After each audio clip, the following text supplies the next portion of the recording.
Biblia dito, therefore, matapos ang discourse ni Apostle Paul sa 1 Corinthians 15 ay sinagbigay ng konklusyon na tayo ay huwag makilos, laging sumagana sa gawain ng Panginoon sapagkat nalalaman natin o nalalaman ninyo ng inyong pagpabagal ay hindi nawawalan ng kabuluhan sa Panginoon. Amen? Hallelujah. Amen. So ito po ay bakit nga ba hindi nawawalan ng kabuluhan at bakit tayo dapat maging steadfast in the faith o matibay sa pananampalataya. Hindi dapat tayo mag-quit, hindi dapat tayo mag-backslide. Number 1, mga kapatid, ay makikita po natin yung verse 3, 1 Corinthians 15:3. For I delivered unto you first of all that which I also received, how that Christ died for our sins according to the Scriptures, kung paano si Kristo'y namatay para sa ating mga kasalanan.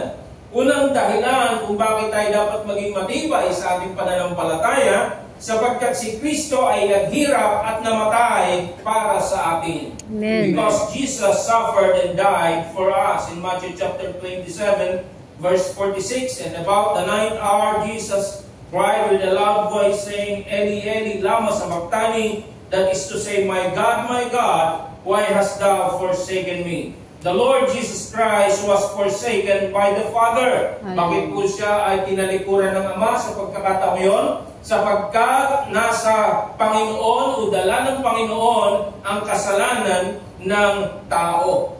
Ang sabi po ng Biblia sa 1 Peter chapter 2 verse 24, who his own self bare our sins in his own body on the tree, that we being dead to sin should live unto righteousness, by whose stripes ye were healed. Amen? Amen. Who his own self bare our sins in his own body on the tree. Yung ating mga kasalanan ay dinala ni Kristo doon sa krus. At siya nga po ay nahirapan, he was humiliated, siya po ay pinahiya. Ang sabi ng Biblia, si Kristo po ay nagpakumbaba at siya naging masunurin, maging hanggang sa kamatayan. Philippians chapter 2 verse 7, but made himself of no reputation, and took upon him the form of a servant, and was made in the likeness of men, and being found in fashion as a man, he humbled himself and became obedient unto death, even the death of the cross. Kamatayan sa krus, isang napakahirap na uri ng kamatayan. Siguro kung tayo mamamatay, ang pipiliin natin, yung kamatayan na pagka tayo natulog, hindi na tayo magigising. Amen? Magigising ka na, patay ka na. No? Ayun. Yung namatay sa bahumot. Pero yung kamatayan sa krus, matagal na uri ng kamatayan bago ka pa mamatay. Yung iba ay tumatagal ng ilang araw bago mamatay. Ang iba'y namamatay sa gutom, namamatay sa uhaw, namamatay sa pulikat, namamatay sa pagkaubos ng dugo. Pero ang Panginoon, ito po ang nakatakda na kamatayan para sa ating Panginoon. Isang napakahirap na uri ng kamatayan. Nakapako ang iyong kamay, nakapako ang iyong paa, puro sugat. Ang sabi ng Biblia, si hinampas ng latigo. Kinakailangan niyang iangat ang kanyang sarili doon sa krus upang siya makahinga. At sa pag-angat niya ng kanyang sarili, nababatak ang kanyang sugat. At siya po ay hinampas ng latigo, siya po ay kinoronahan ng koronang tinik. At nung nakabalot na po ang balabal sa kanya, habang ang mga unang tumulong dugo ay natutuyo, ito po ay hinila sa kanya. At alam po naman natin gano'ng kasakit. Kung saan yung natutuyo yung dugo sa sugat, biglang hihilahin yung telang nakakapit. Eh tayo ho, pag nasugatan, nilagyan natin ng kunting tali. Pag yun tatanggalin na natin, hinihipang pa natin, ano, sapagkat masakit. Hinihipan natin. Masakit yung sugat. Kung saan itatanggalin natin yung telang nakadikit. Pero yan po'y dinanas ng Panginoon para sa iyo at para sa akin. Amen. He was beaten and scourged. Siya po'y hinampas. Even the Roman citizen was forbidden. They were exempted from crucifixion. Pero ang Panginoon ay ipinako sa krus. Luke 23 verse 33, and when they were come to the place which is called Calvary, they crucified him, and the malefactors, one on the right hand and on the other left. Siya ay ipinako sa krus. Sa gitna ng dalawang magnanakaw. At ang magnanakaw na ito, alam po natin ang isa'y naligtas at ang isa'y napahamak.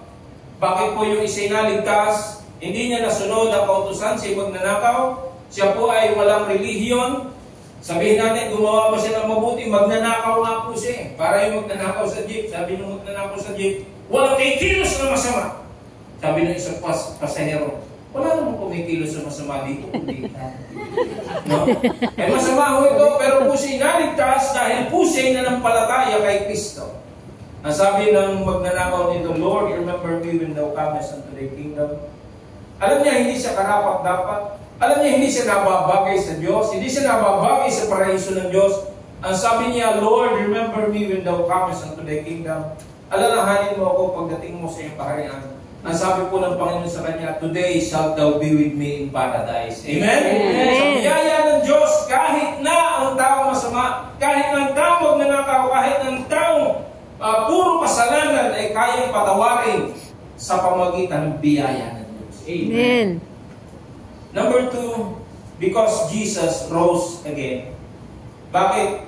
It is but logical to be steadfast in the faith. Because Jesus Christ died for us. Number 2, because Jesus rose from the dead. He rose again. In 1 Corinthians 15 verse 4, and that He was buried and that He rose again the third day according to the Scripture.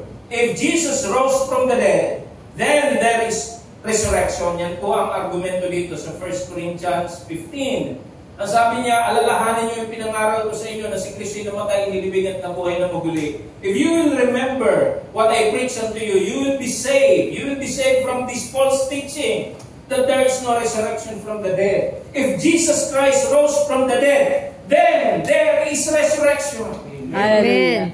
Ang sabi ng Panginoon sa John 11:25, John 11:25, I am the resurrection and the life. He that believeth in me, though he were dead, yet shall he live. The false teaching that there is no resurrection, yung po ang lumaganap sa church. Kaya nga sabi ni Paul dito, if Jesus Christ didn't rise from the dead, our preaching is vain. Our faith is vain. We are false witnesses. Those who die before us, they perish, sila nangapahamak. At tayo'y nasa ating pang mga kasalanan kung hindi si Kristo nabuhay sa mga patay.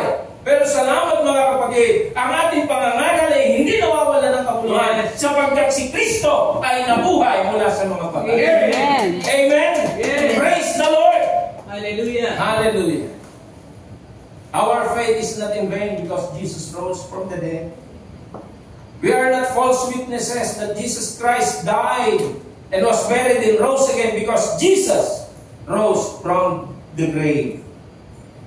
The evidences of resurrection is the empty tomb, the clothes properly wrapped, nakatiklop na mabuti, yung tela. Yun ang nakita doon sa libingan. He was seen by 500 witnesses, according to Apostle Paul. Even some of them are still living today. Not today, but when 1 Corinthians 15 was written, some of those 500 witnesses are still living. So, malinis, maayos yung libingan. Hindi po siya ninakaw, katulad na sinasabi ng mga Roman soldiers. Pero nung pang magnanakaw, na matapos magnanakaw, ay maglilinis pa, mag-iimis pa. Pero nung pang magnanakaw, na matapos halmatin yung inyong mga kabinet at buksan yung inyong mga lagayan ng damit at ginulo yung mga damit nyo, ay maglilinis pa ba yun? Pare, tayo na! Baka hakaputan tayo ng pulis. Sabi natin, pare, maglilinis muna natin. Ayusin muna natin ito. No, ang Panginoon, yung grave, maayos yung telang ipinabalot sa katawan ng Panginoon. Ang sabi ng anghel, why is he killed the living among the dead? He is not here. He is risen. Amen. Yes. So the corruption, hindi lang po yan moderno. Nung araw, meron na po yung mga suhol. Ang sabi ng Biblia, yung mga sundalo ay sinuhulan. Ano po? Na ipagsabi nila na ninakaw ang katawan ng Panginoon. So, ano po ang sabi ng Bible dito? Sa verse 13, Matthew 28:13, verse 12, 28:12 of Matthew. And when they were assembled with the elders and had taken counsel, they gave large money unto the soldiers, saying, say his disciples came by night and stole him away while we slept. And if this come to the governor's ear, we will persuade him and secure you. So they took the money and did as they were taught, and this saying is commonly reported among the Jews until this day. So nagbigay sila ng maraming pera para ipagsabihin na ninakaw siya ng kanyang mga disipulo. Take note, the disciples, they have no will to steal the body of Christ. Hindi po nila, wala silang salubin na nakawin ang katawan ng Panginoon. Hindi po sila maglakas loob. Sapagkat sabi nga ni Peter, Simon Peter said unto them, I go a fishing. They said unto him, we also go with thee. They went forth and entered into a ship immediately, and that night they caught nothing. So sabi ni Pedro, tayo na, mangisda na lang tayo. So nag-meet ang mga disipulo ng Panginoon sa isang silid. Ang purpose, it's not prayer meeting. They are not there to pray. They are in the room because they fear the Jew. Sila'y natatakot sa mga Hudyo. Ito rin yung pagkakataon na sinabi ni Tomas, my Lord and my God, siya nag-aalin lang. Ikaw nga ba yung Panginoon? Sapagkat nakita mo yung nananampalataya ka, sabi ng Panginoon, higit na mapalad ang nananampalataya kahit hindi niya nakikita. So, Jesus Christ rose from the dead. Amen. Amen. Wala kayong makikita na libingan ng Panginoon na may laman. May lamang mga buto. Wala po, sapagkat siya po ay nagbangon mula sa mga patay. Why seek ye the living among the dead? He is not here, he is risen. So he was risen by the Father, according to Galatians chapter 1 verse 1. It is the Father who raised Jesus from the dead. Amen. It is God the Father who raised Jesus from the dead. Paul, Galatians 1:1, Paul, an apostle, not of men, neither by men, but by Jesus Christ and God the Father who raised him from the dead. In the book of Romans chapter 8 verse 11, it is the Holy Spirit who raised Jesus from the dead. Romans chapter 8 verse 11, I will read to you, but if the Spirit of him that raised up Jesus from the dead dwell in you, he that raised up Christ from the dead shall also quicken your mortal bodies by his Spirit that dwelleth in you. And Jesus Christ, in John chapter 10, Jesus Christ rise from the dead. Siya po ay nabuhay mula sa mga patay, sapagkat sabi niya ay ibinigay niya ito at meron din siyang kapangyarihan na kunin uli ang buhay niya. John chapter 10 verse 8, no man taketh it from me, but I lay it down myself. I have power to lay it down, and I have power to take it again. This commandment have I received of my Father. So it is the Father, it is the Holy Spirit, and it is Jesus Christ who raised Christ from the dead. Amen. So, another one why we need to be steadfast in the faith. Number one is because Jesus Christ suffered and died for us. Number two, because Jesus Christ rose from the dead. Amen. And number three, because Jesus is coming again. Amen. Ang inyong pananampalataya ay hindi nawawala ng kabuluhan at dapat tayo maging matibay sa ating pananampalataya sapagkat si Kristo ay muling babalik. Hallelujah. 1 Corinthians 15:19, if in this life only we have hope in Christ, we are all of men most miserable. Ang ating pag-asa, hindi lang dito sa lupa. Kung sa buhay na ito lamang, tayo nagsisiasa kay Kristo, sa lahat ng tao tayo ang kahabag-habag. Kasi tayo inuusig, tayo nagkakaroon ng mga problema, maraming mga pag-uusig. Kawawa naman tayo kung dito lang ang pag-asa natin. Pero salamat mga kapatid, hindi lang sa lupa ang ating pag-asa, kundi ang ating pag-asa ay sa langit kasama ng ating Panginoon. Amen? Amen. We will have a glorified body. We will have a resurrected body.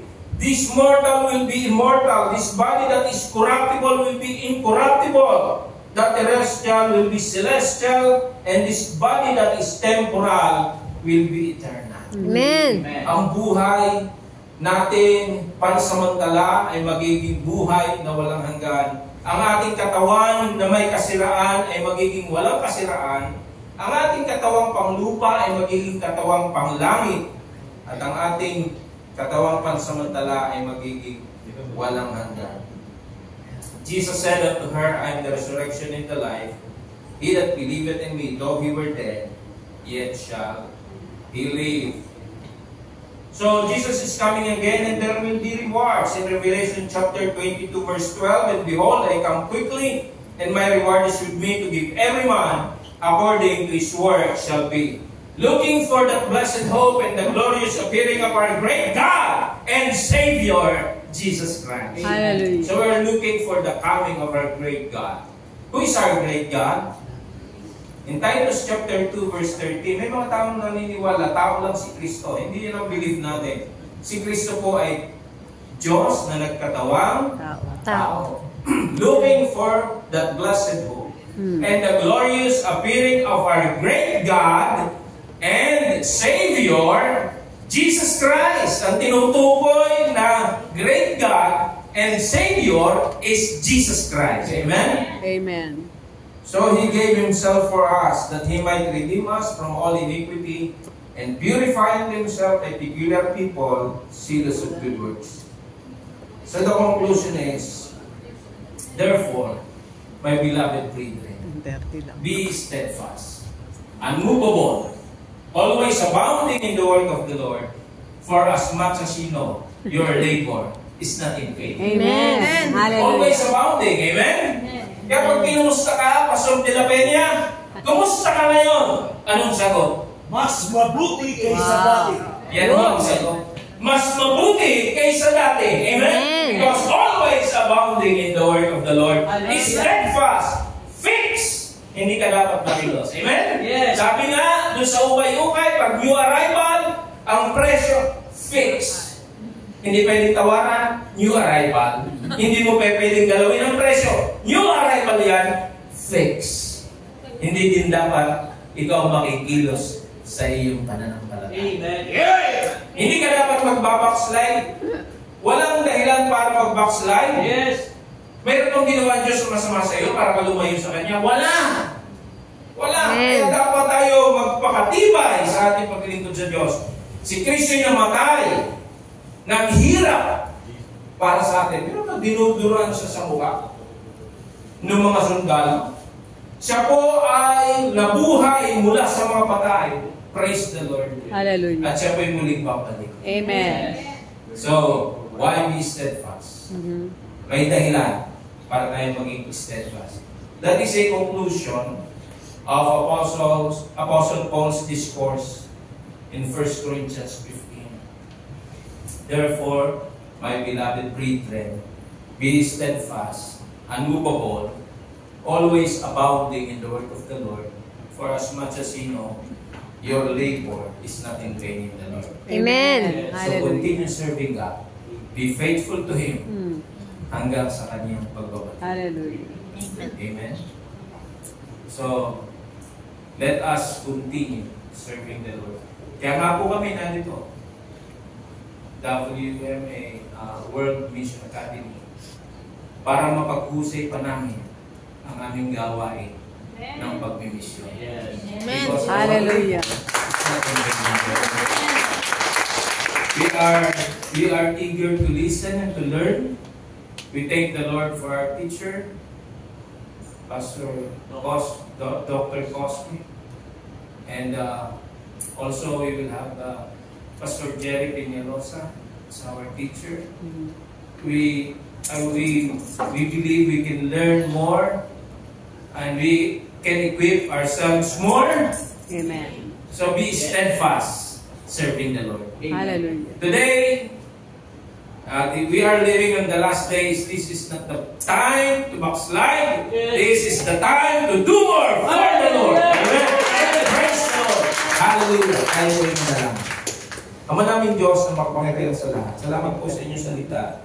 Salamat po sa 1 Corinthians 15:58. We need to be steadfast, unmovable, always abounding in the work of the Lord, in your work, O Diyos. Salamat po na tunay ang inyong sinabi. Our labor is not in vain. Hindi nawawalan ng kabuluhan ng aming mga pagpapagal. Tunay nga po, Panginoon, na kayo muling babalik at dala po ninyo ang inyong mga gantimpala sa mga anak po ninyo na tapat na naglilingkod sa inyo. At tunay po, Panginoon, na kayo napakabuti. Kayo'y naghirap para sa amin. Kayo po ay nabuhay na muli. Kayo muling babalik. Salamat po sa inyo sa salita. Sa pangalan ni Jesus. Amen. Amen.